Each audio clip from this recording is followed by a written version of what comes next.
നമ്മൾ ഒരു സൈഡിൽ തൈ വെച്ച് പിന്നീട് അതിന് ശേഷം ബാക്കി ഏരിയയിൽ കുറച്ച് കഴിഞ്ഞ് 17-ാം തീയതി ഏകദേശം ഒരു 1000 ചില്ലാം വിത്തുകൾ നമ്മളിട്ട് ഇനിയും ബാക്കിൽ ആ കാണുന്ന ഏരിയകളിലായിട്ട് നമുക്ക് ഇനിയും ഏകദേശം ഒരു 900-ന്റെ അടുത്ത് വിത്തുകൾ ഇനിയും നടാനുണ്ട്. കഴിഞ്ഞ 17-ാം തീയതി നമ്മൾ സീഡ് കുത്തിയിട്ടുണ്ടായിരുന്നു. അൽഹംദുലില്ലാ രാവിലെ തന്നെ നമുക്ക് അത് മുള പൊട്ടി വരുന്ന ഒരു സന്തോഷം നിറഞ്ഞ കാഴ്ച ഇവിടെ കാണാൻ കഴിയുന്നുണ്ട്. ഇന്ന് 19-ാം തീയതി, അപ്പോൾ ഒരു ദിവസം കഴിഞ്ഞ് 2ാമത്തെ ദിവസം ആവുന്നേ ഉള്ളൂ.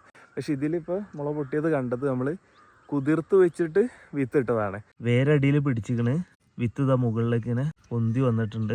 നെൽകൃഷി ചെയ്ത പാടായതുകൊണ്ടേ വെള്ളത്തിന്റെ നനവാടി ചെന്ന സമയത്ത് തന്നെ ആ നെൽമണികളൊക്കെ മുളച്ചു തുടങ്ങിയിട്ടുണ്ട്. ഉപ്പതാ രാവിലെ തന്നെ എത്തിയിട്ടുണ്ട്. യെല്ലോമഞ്ച് വെറൈറ്റി തണ്ണിമത്തന്റെ സീഡാണിത്. സീഡെല്ലാം കൂടി ഒരുമിച്ച് മുളപ്പിച്ചിട്ട് തൈയായിട്ട് വെക്കുകയാണെങ്കിലോ അല്ലെങ്കിൽ ഒരുമിച്ച് തന്നെ മണ്ണിൽ നടുകയാണെങ്കിലോ ഒക്കെ നമുക്ക് ഹാർവെസ്റ്റ് ചെയ്യുന്ന സമയത്തും വളം കൊടുക്കുന്ന സമയത്തൊക്കെ നമുക്ക് അതിൻ്റെ ഒരു യൂണിഫോമിറ്റി ടൈം ടു ടൈം ഓരോ കാര്യങ്ങൾ കൊടുക്കായിരുന്നു.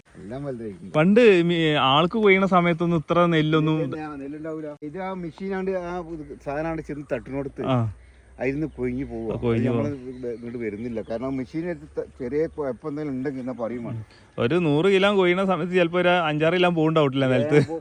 നമുക്ക് ഞാൻ തന്നെ ഇപ്പൊ ഒരു 5-6 കിലോ ഞാൻ പെറുക്കി എടുത്തില്ലേ നിലത്തുനിന്നല്ലേ. നിലത്തുനിന്ന് കൊണ്ടുപോയിട്ട് ഞാൻ കണ്ട് കൈ കൊണ്ട് കീർന്നിട്ട് ചാക്കിലിട്ട് ഒരു സഞ്ചിലിട്ട് അടിച്ച് വേറാക്കിയില്ലേ.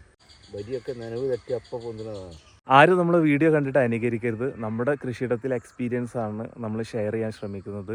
പ്രത്യേകിച്ച് നമ്മളൊരു തുടക്കക്കാരനാണ്. അറിയുന്ന ഒരുപാട് പേരോട് ചോദിച്ചിട്ടൊക്കെയാണ് നമ്മൾ ഈ കൃഷി മുന്നോട്ട് കൊണ്ടുപോയിക്കൊണ്ടിരിക്കുന്നത്.